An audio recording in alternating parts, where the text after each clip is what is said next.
हमारे जीवन में गति हो या ना हो, कोई परिवर्तन हो या ना हो, हम चले या ना चले, समय का पहिया हमेशा अपनी गति से चलता रहता है। ऋतुओं में बदलाव होती रहती है।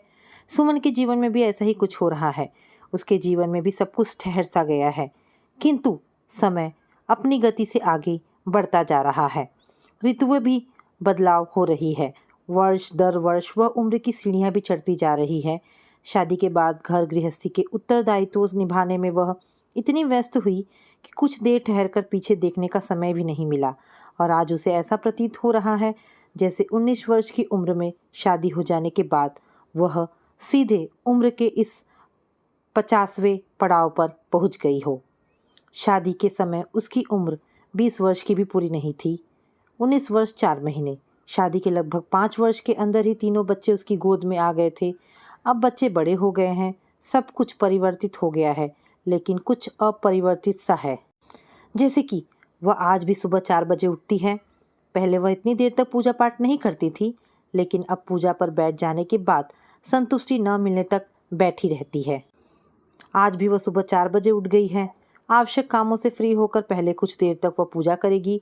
उसके बाद रसोई के कुछ आवश्यक कामों को कर अपने तथा अपने पति राजीव के लिए चाय बनाकर राजीव को आवाज़ लगाकर उठाएगी। सुमन एक सरकारी स्कूल में टीचर है। उसके स्कूल का समय 8:30 बजे का है, अतः घर के अन्य सदस्यों की अपेक्षा उसे जल्दी उठना पड़ता है। अब तो सुबह उठ जाना उसकी आदत में इस प्रकार शामिल हो गया है कि छुट्टियों के दिनों में भी उसकी आंख सुबह अपने आप खुल जाती है। राजीव प्रतिदिन उसे छोड़ने ऑटो स्टैंड तक जाता है। ऑटो स्टैंड उसके घर से लगभग 1 किलोमीटर की दूरी पर है। घर से ऑटो स्टैंड तक जाने के लिए उसके पास राजीव के अलावा अन्य कोई विकल्प नहीं है। वहाँ से ऑटो लेकर वह स्कूल चली जाती है। राजीव चाय पीकर कपड़े पहनकर बाइक गेट से बाहर निकालने लगा। बाहर निकलने से पहले वह अपनी सास के कमरे में जाकर अपने जाने की खबर देती है। साथ ही उन्हें यह भी बताती है कि खाना बनाने वाली के आने पर उसे क्या क्या बनवाना है। उसका सबसे छोटा बेटा विवेक सो रहा है। उसके 2 बेटे तथा एक बेटी है। बड़ा बेटा मुंबई में किसी कंपनी में इंजीनियर है। उसका विवाह हो चुका है तथा वह 2 वर्ष के एक बेटे का पिता है। उससे छोटी नेहा है। उसने एमबीबीएस किया है और पीजी की तैयारी कर रही है। विवेक सबसे छोटा है। इस समय उसकी उम्र 26 वर्ष है। नेहा अपने साथ मेडिकल कॉलेज में पढ़ने वाले एक विजातीय लड़के के साथ प्रेम विवाह करना चाहती है। लड़का अच्छा है, उसे भी पसंद है, लेकिन राजीव को उस लड़के से नेहा के मेलजोल बढ़ाने पर ऐतराज है। वह लड़का चिकित्सा के क्षेत्र में आगे बढ़ना चाहता है। वह भी एक अच्छे मेडिकल कॉलेज से पीजी कर रहा है।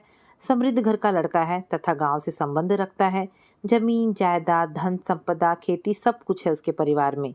सुमन इस तथ्य से वाकिफ है कि ऐसा योग्य लड़का नेहा के लिए वह ढूंढना चाहेगी तब भी नहीं ढूंढ पाएगी। फिर भी राजीव को वह ठीक नहीं लगता। उसे याद है जब नेहा का एमबीबीएस का अंतिम वर्ष पूरा होने वाला था। अंतिम वर्ष उसका कॉलेज के हॉस्टल में रुकना जरूरी था, क्योंकि इस वर्ष उसकी ड्यूटी डॉक्टर के साथ वार्ड में लगती थी, जो आवश्यकतानुसार कभी दिन तो कभी रात की पारी में होती थी।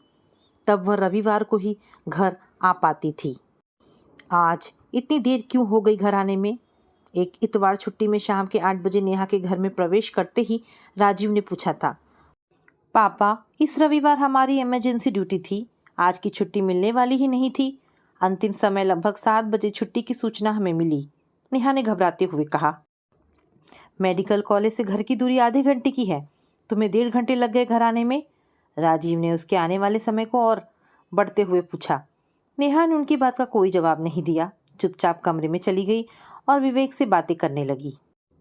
जब से राजीव को यह ज्ञात हुआ है कि नेहा अपने साथ पढ़ने वाले लड़के को पसंद करती है तथा उसके साथ शादी ही करना चाहती है, तब से उसे किंचित मात्र भी विलंब से आने पर संदेह करने लगते हैं। उन्हें यह डर लगता है कि कहीं नेहा उस लड़के के साथ घूम तो नहीं रही। एक पिता के दृष्टिकोण से उनकी चिंता अपनी जगह पर सही है, लेकिन वह चाहती है कि इन सब जिम्मेदारियों के निर्वहन में बच्चों की भावनाएं आहत ना हो। माता पिता के प्रति बच्चों के मन में सम्मान की भावना में कमी ना होने पाए, इसलिए वह उसे ऐसा करने से रोकती है। वह राजीव की सोच में भी परिवर्तन करना चाहती है। उसे ये विश्वास दिलाना चाहती है कि नेहा ऐसी लड़की नहीं है। यदि ऐसी होती तो वह मेडिकल की कठिन पढ़ाई कैसे करती? उसका मन पढ़ाई में कैसे लगता? उसने कठिन परिश्रम से मेडिकल की पढ़ाई पास की है। राजीव के उल्टे सीधे सवालों से अक्सर घर का माहौल तनावपूर्ण हो जाता है। समझदार उच्च शिक्षा प्राप्त लड़की से राजीव का इस प्रकार की सवाल पूछना उसे अच्छा नहीं लगता, लेकिन उसके समझाने पर भी राजीव नहीं समझते। नेहा अच्छी लड़की है, ये तो अच्छा है कि अपने पापा की बातों का बुरा नहीं मानती, हंसती रहती है, अपने काम में व्यस्त रहती है। घर में सब कुछ सामान्य चल रहा है। समय के साथ नेहा ने भी पीजी पूरी कर लिया। नेहा ने जिस लड़के को पसंद किया था उसने गोल्ड मेडल प्राप्त करके हुए पीजी पूरा किया था। वह लड़का अब राजीव को भी अच्छा लगने लगा है, बल्कि राजीव भी कभी कभी यही बात कहने लगे हैं कि ऐसा लड़का हम ढूंढते तो भी नहीं मिलता। उसका सबसे छोटा बेटा विवेक है। सब कुछ ठीक होते हुए भी विवेक का स्वास्थ्य सबके लिए चिंता का कारण बना रहता है। बचपन में विवेक भी उसके दोनों बच्चों की तरह बिल्कुल ठीक था। इंटरमीडिएट तक पढ़ने में भी अच्छा था। उसे याद है वो समय जब प्रथम कोशिश में ही उसके बड़े बेटे का चयन आईआईटी में हो गया था। उसे एक अच्छा सरकारी कॉलेज मिला और वह बाहर पढ़ने चला गया। दूसरे वर्ष नेहा ने भी सीपीएमटी की परीक्षा पास की और उसकी भी मेडिकल की क्लासेस शुरू हो गई थी। घर में और सभी नाते रिश्तेदारों में इस बात की चर्चा और खुशी थी कि मेरे 2 बच्चों का चयन इंजीनियरिंग और चिकित्सा के क्षेत्र में हो गया है, वह भी प्रथम कोशिश में। आज के प्रतिस्पर्धा के दौर में माता पिता का सपना होता है कि उनका बच्चा पढ़ लिख कर डॉक्टर या इंजीनियर बने। मेरे दोनों बच्चों ने हमारा सम्मान बढ़ाया था, अतः घर में उत्सव सा माहौल था। रहा सबसे छोटा विवेक, तो वह भी मेडिकल के क्षेत्र में जाना चाहता था, पढ़ लिख कर डॉक्टर बनना चाहता था। वह भी मेहनत व लगन से पढ़ाई करने लगा था। उसका उत्साह बढ़ाने के लिए उसके दोनों बड़े भाई बहनों का दृष्टांत समक्ष था। वह भी उन जैसा ही सफल होकर सबकी प्रशंसा का पात्र बनना चाहता था। समय आया और उसने मेडिकल की परीक्षा दी। अति उत्साह में यही पर उससे और हमसे भी चूक हो गई। हम समझने और विवेक को यह समझाने में असफल हो गए कि किसी भी कार्य को करने में सफलता और असफलता दोनों की संभावना रहती है, तथा यह भी कि असफलता ही सफलता की प्रथम सीढ़ी है। प्रथम प्रयास में वह असफल हो गया। हम भी सफलता के अभ्यस्त हो गए थे। उस समय हमने विवेक की भावनाओं को संभालने का प्रयत्न नहीं किया। उसके मन में निराशा बढ़ती चली गई।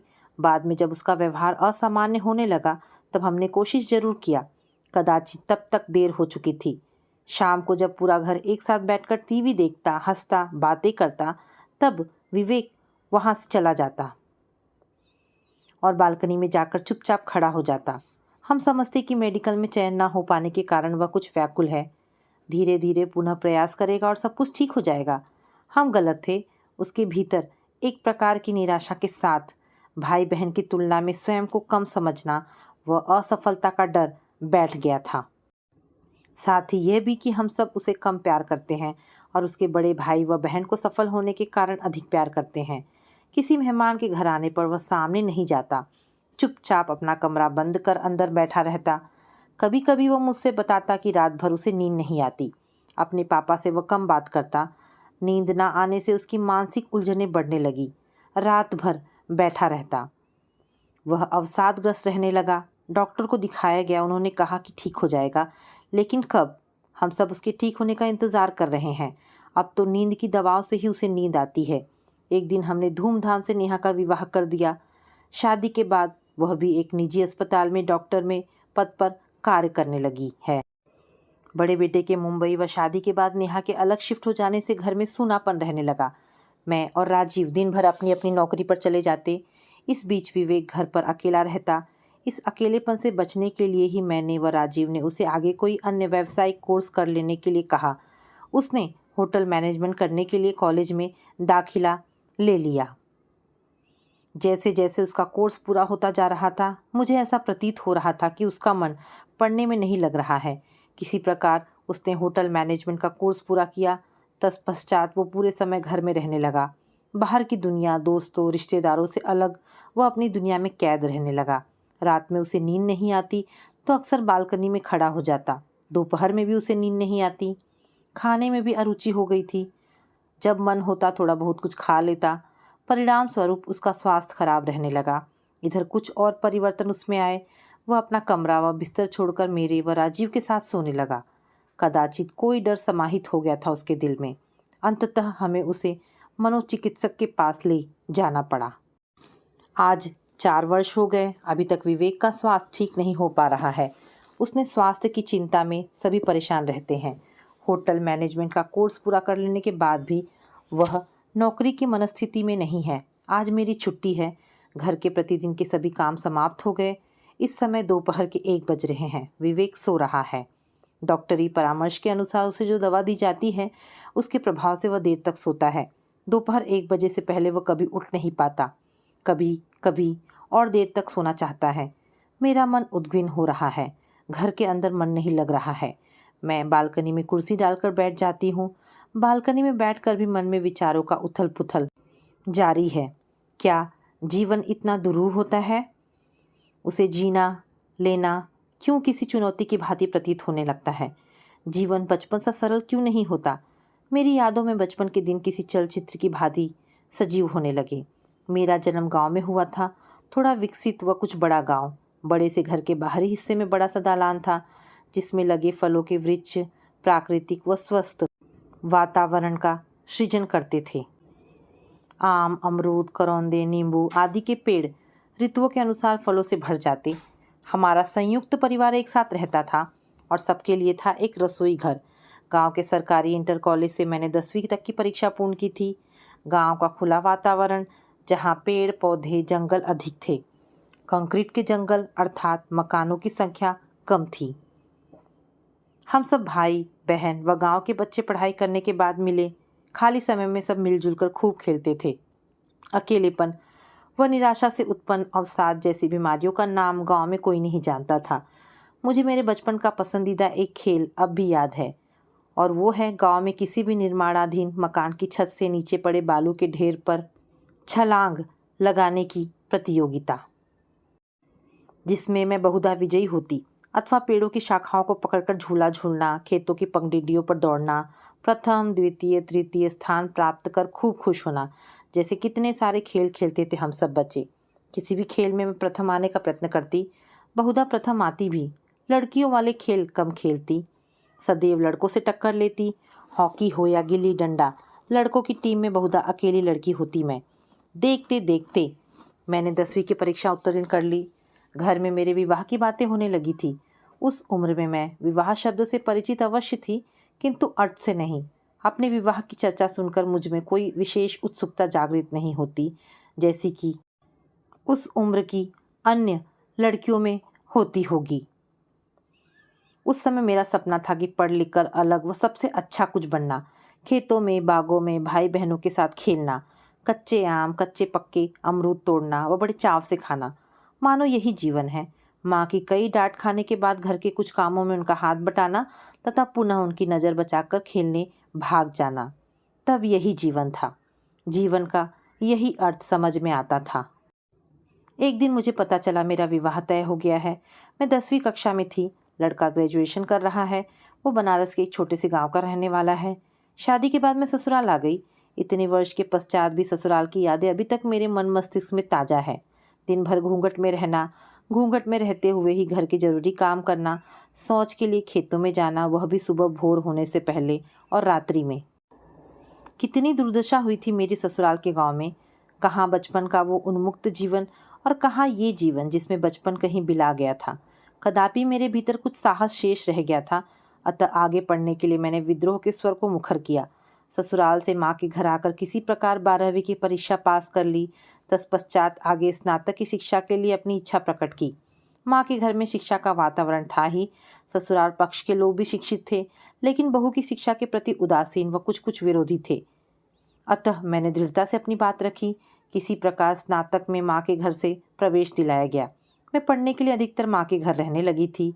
उन दिनों और आज के समय में कितना फर्क आ गया है। आज नेहा अपनी पसंद के लड़के से शादी की बात बेबाक होकर कह सकती है। उन दिनों में राजीव से शादी के पश्चात भी खुलकर बात नहीं कर सकती थी। ससुराल तो ससुराल, माँ के घर भी नहीं। उस समय ना जाने शर्म या कह सकते हैं बड़ों के सम्मान का एक आवरण सा बना रहता था, जिसे पार करने की इच्छा नहीं होती थी। मुझे याद है एक बार माँ के घर राजीव मुझसे मिलने आए। माँ ने उनकी खूब आवभगत की। राजीव की इच्छा थी कि कोई फिल्म देखी जाए। इच्छा मेरी भी थी, क्योंकि विवाह से पहले फिल्म देखने की इच्छा प्रकट करने पर माँ कहा करती थी कि शादी के बाद अपने पति के साथ सिनेमा देखने जाना। अर्थात मेरी सभी इच्छाएं विवाह के बाद ही पूरी होनी थी। शादी ऐसे हुई और ससुराल ऐसा मिला कि वहाँ ये असंभव था। अतः माँ ने राजीव के साथ फिल्म देखने जाने की आज्ञा दे दी। मैं मन ही मन खुश थी। सुबह से ही जाने की तैयारियों में व्यस्त थी। घर के आवश्यक कार्यों में माँ का हाथ बटाया। मन में प्रसन्नता की लहरें प्रवाहित हो रही थी। आज ये पहनूंगी, इस प्रकार तैयार होंगी, आदि आदि। आकर्षक लगने की पूर्ण तैयारी थी, जैसा कि प्रत्येक युवती के मन के नई नई शादी के पश्चात ऐसी इच्छा होती है। मैं और राजीव दोनों तैयार हो गए। हॉल घर से अधिक दूर नहीं था। वहाँ तक जाने के लिए पापा ने अपनी साइकिल दी, जिसके पीछे के कैरियर पर मुझे बैठना था। मैं बैठ गई। राजीव ने साइकिल आगे बढ़ाई। मैं मन ही मन सोचा, घर से कुछ दूर जाकर जगह बदलकर मैं साइकिल के आगे लोहे की रॉड पर बैठ जाऊंगी। अभी ये विचार मन में उठ ही रहा था कि मैंने देखा कि मेरा छोटा भाई अजीत अपनी साइकिल से हमारे साथ ही चल रहा है। माँ ने हम लोगों के साथ उसे भी लगा दिया था। छोटे कस्बों में ब्याहता लड़की भी अपने पति के साथ अकेले नहीं आ जा सकती थी।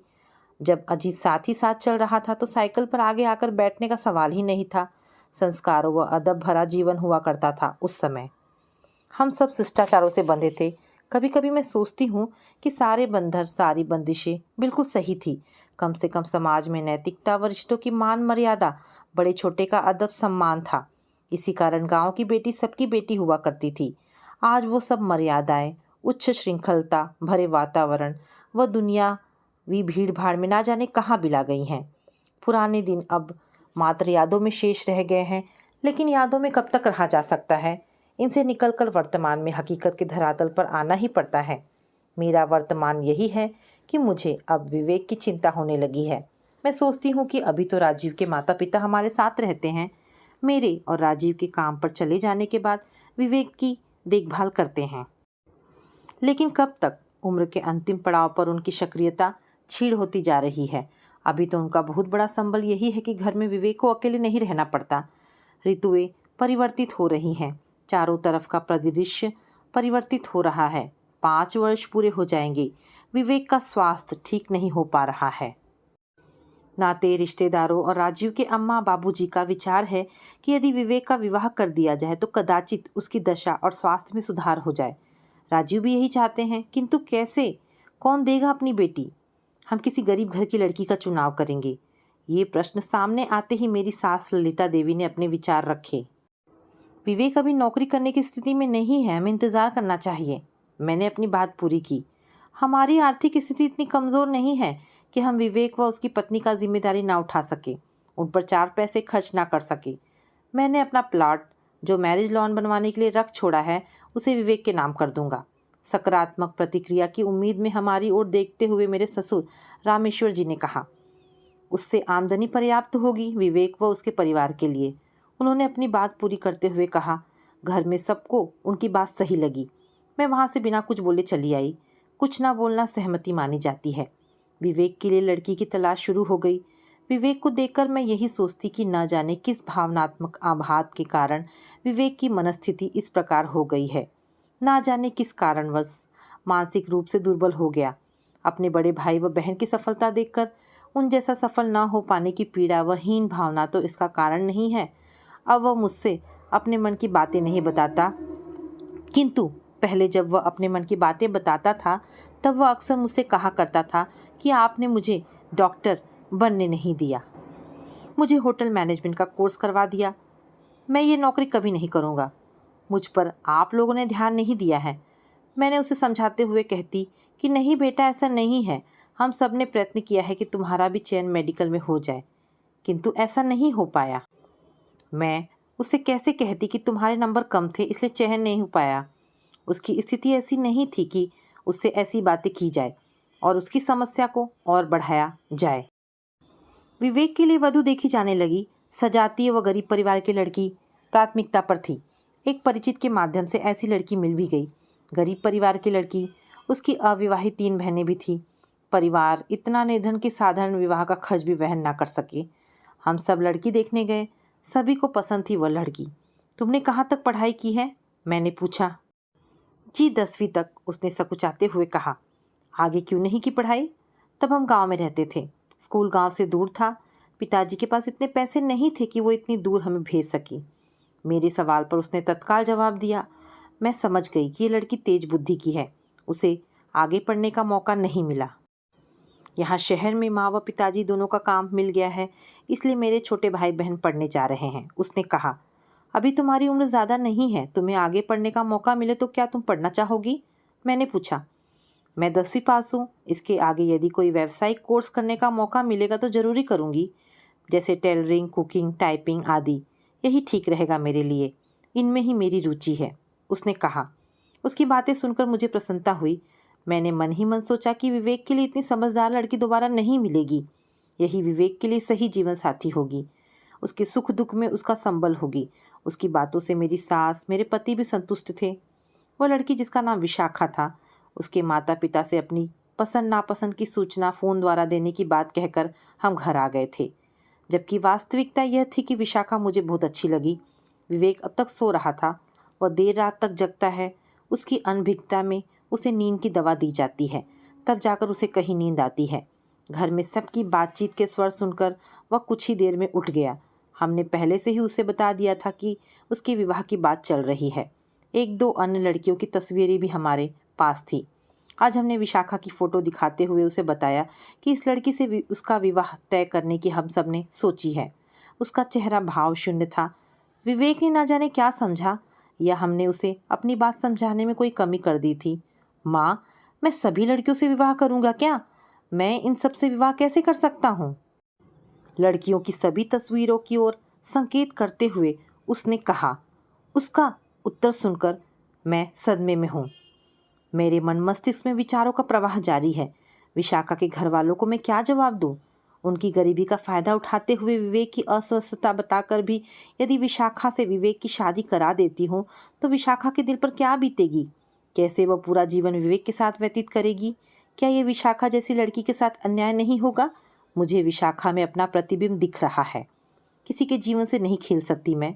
विशाखा बुद्धिमान लड़की है, भविष्य में वह बहुत कुछ करना चाहती है। आगे बढ़ने व कुछ बनने का जज्बा है उसमें। मौका उसे मिलना ही चाहिए। विवेक के साथ शादी हो जाने के पश्चात उसकी प्रखरता की धार अवश्य कुंद हो जाएगी। जटिलताओं में घिर जाएगी वह। अपने फायदे के लिए मैं ऐसा नहीं होने दूंगी। मैंने निर्णय ले लिया है। विवेक की किस्मत में जो लिखा होगा वह उसे अवश्य होगा, लेकिन विशाखा के जीवन को जटिलताओं में उलझाने का मुझे कोई अधिकार नहीं है। मैंने ये भी सोच लिया है कि विशाखा के घर वालों से मैं ये नहीं कहूँगी कि विशाखा मुझे पसंद नहीं है, बल्कि ये कहूँगी कि मेरा बेटा विशाखा के लायक नहीं है। मैं अपने मोबाइल फ़ोन में से विशाखा के पिता का नंबर डायल करने लगी। तो दोस्तों, ये कहानी यहाँ पर समाप्त होती है। आशा करती हूँ कहानी पसंद आई होगी। अगर कहानी पसंद आई है तो प्लीज़ इसे लाइक एंड शेयर करें। दोस्तों, ऐसी ढेरों शिक्षाप्रद कहानी सुनने के लिए मेरे चैनल को प्लीज़ सब्सक्राइब करें। धन्यवाद दोस्तों।